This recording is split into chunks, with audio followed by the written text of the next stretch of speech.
To conclude my documentary, I would like give the audience advice on how to not look intimidating. So like to change the way they react and like to make everyone like want to talk to them, because like if I was walking, if like a big group of people were walking down the road with their hoods up, then obviously someone's gonna cross the road or something like that because they're scared or intimidated.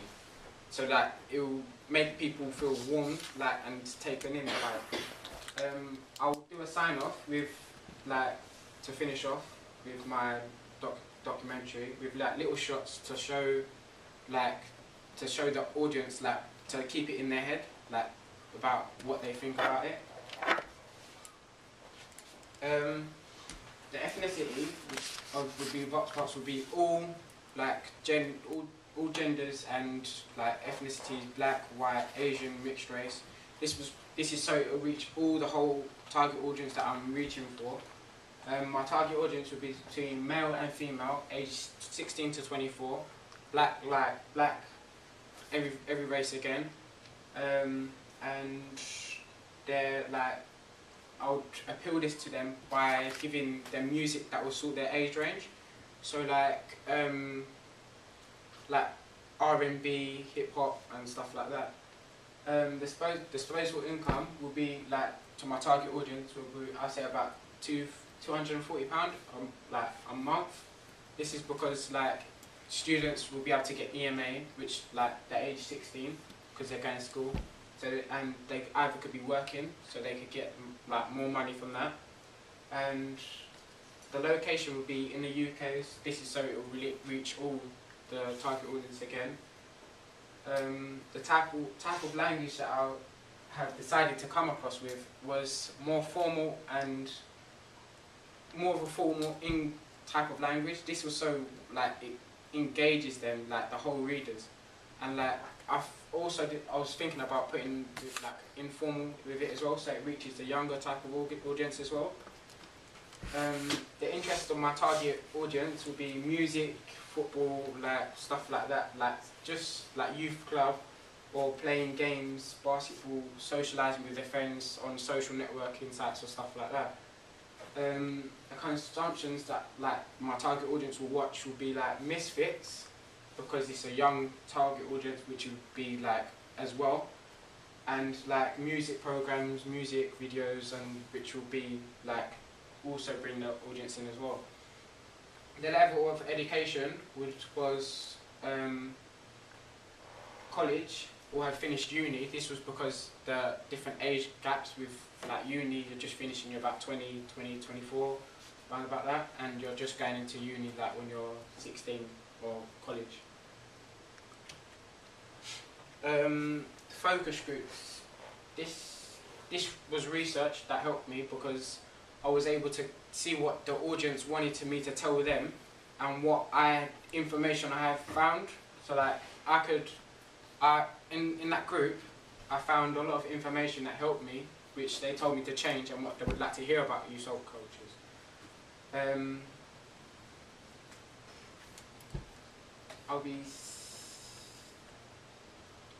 The age range would meet the BBC's remit because it was with aged people 16 to 24 year olds, which was the main target audience which I wanted to focus on.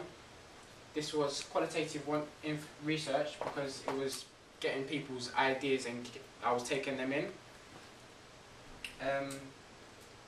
The main thing that I found out of this type of research was that what the audience wanted to hear. If I didn't have what they wanted to hear, then obviously I won't be able to like give them this information. They wouldn't want to watch it.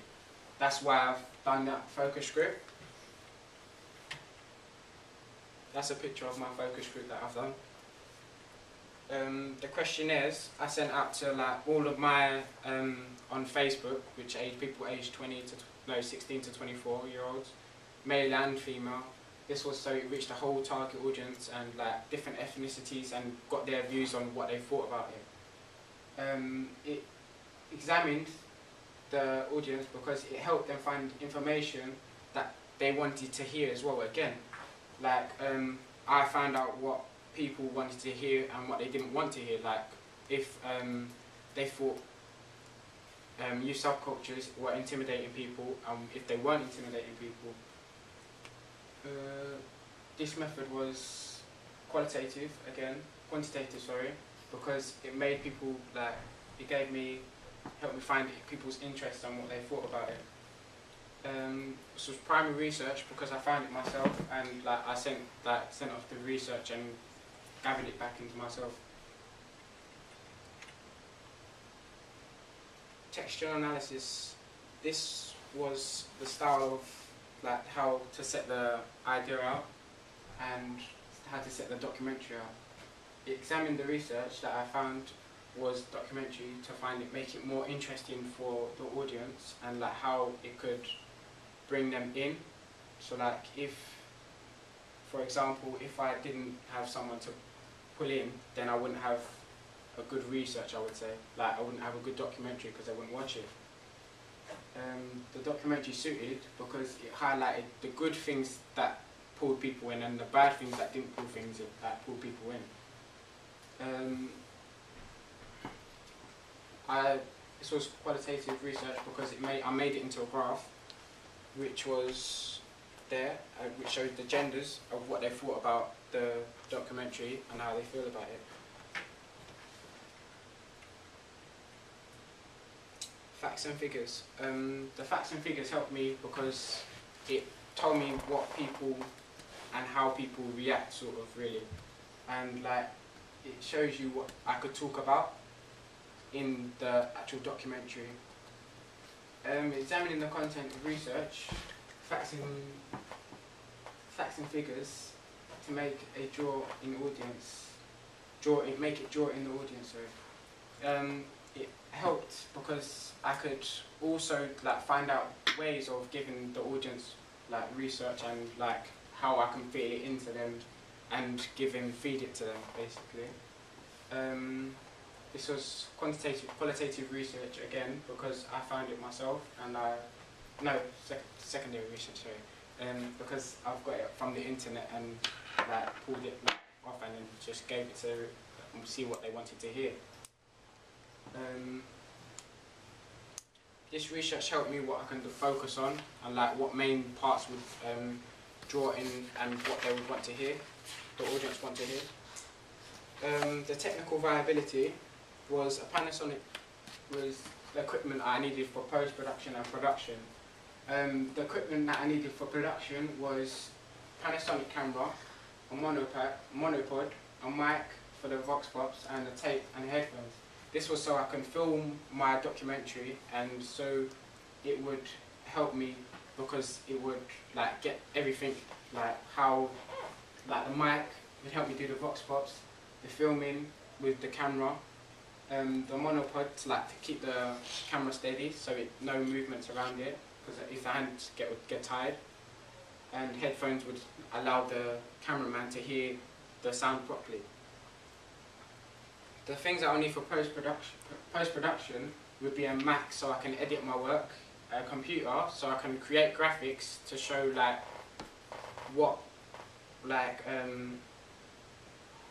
subtitles and stuff like that. I would use iMovie, which is on the Mac, to edit my VT package because it also helps and I know how to use it.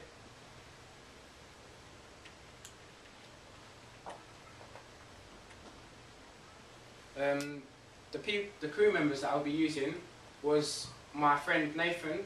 He's got his own company which is GSI TV, and the presenter I will be doing myself, and my sound man will be Sean. He's a friend of Nathan, which he helps Nathan with his work experience, work and all of that. The crew that I'll need for post-production would be editor. This was myself because I've used the software before and I know how to use it well.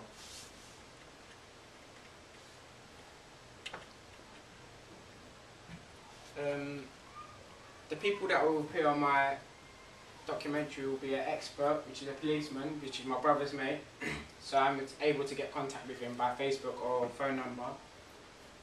Interviews will be a security guard, as a security guard, I would ask the security guard if I can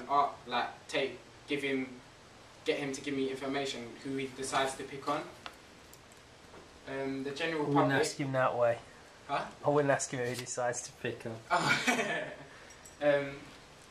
I would use like the general public for vox pops, like in London, just because they have a big range of ethnicities there. So like foreigners and like, which I wouldn't really use because they wouldn't really suit the target audience that I'm looking for. Places that I'll be filming, they're experts in, and people like that. The policeman, I'll be filming in the office, so he looks more professional, and he looks formal, and he looks around in his surroundings. The interviewees would be filmed in a shop, so like they know he's in the background, what shop he works in, which would show he's a shopkeeper. The general public, will be in London. This was so it shows the surroundings and like who's walking past, and like show all the ethnicities around there. The shopkeeper will be filmed inside. This was so he shows where he works again, and like he shows like his surroundings, how he works, and what he looks out for. The practical viability. The things that I'll be needing would be a gangster costume and a smart costume. This is so that I can show if it's two different types that people react to. Pieces of clothing these pieces of clothing that are definitely really needed, because this is the main part what I'm focusing on. I would use archive footage with like people in hoods to show that they are, and it suits like the target audience as well.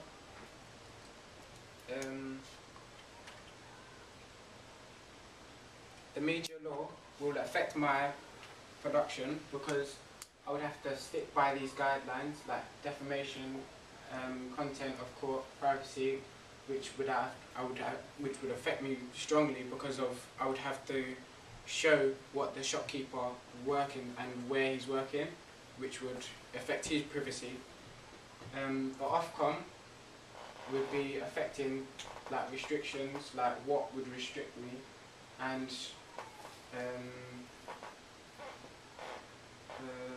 yeah,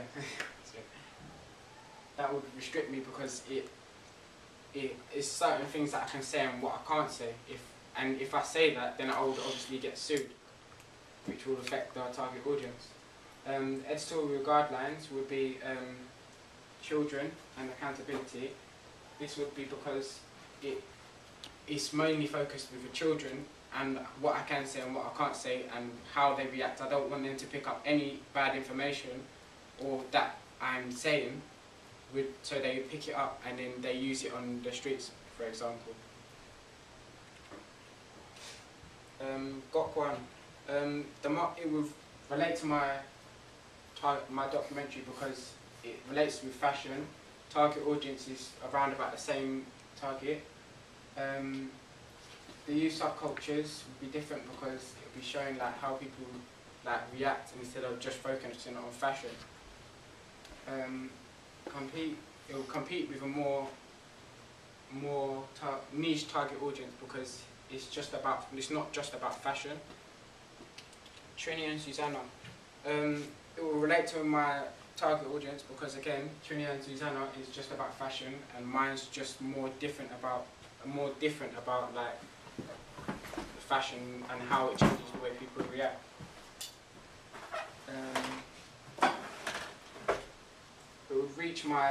It would also target a niche target audience because I'll be focusing on how it changes the way people react and how people react towards them. 10 Years Younger it's presented by Marlene Class. It relates like to my production again because of makeup, which is basically to do with fashion. The presenter is also formal, which will relate to my production because I'll be trying to get the image of formal person into my documentary. The language that would I'll be using, which is formal and informal, would be relate to her formal language, and informal, which will be different about my documentary. Commercial viability. My program will cost about £4,000, which is a bit high, because of mainly the equipment, because of the DV camera, which costs about £240.